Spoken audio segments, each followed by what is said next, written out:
Everyone, ఈరోజు కొంచెం స్పైసీగా చట్నీ చేయబోతున్నాను.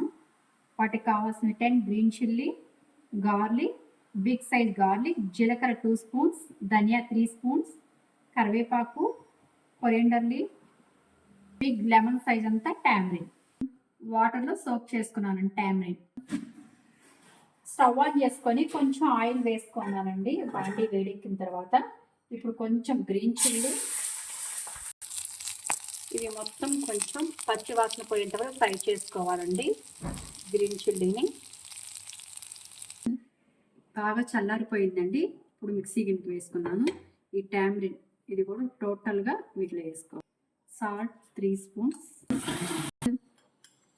ఎంతో రుచికరమైన పచ్చిమిరపకాయల పచ్చడి గ్రీన్ చిల్లీ చట్నీ రెడీ అయిపోయిందండి. వేడి అన్నంలో కొంచెం నెయ్యి వేసుకొని తింటే చాలా బాగుంటుంది. దీని కాంబినేషన్ చప్పటి పప్పు, ప్లెయిన్ పప్పు వేసుకొని తిన్నా చాలా బాగుంటుంది. ఒకసారి టేస్ట్ చూస్తాను.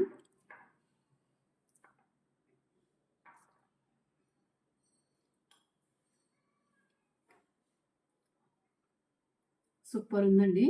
నా వీడియో నచ్చితే లైక్, షేర్, కామెంట్.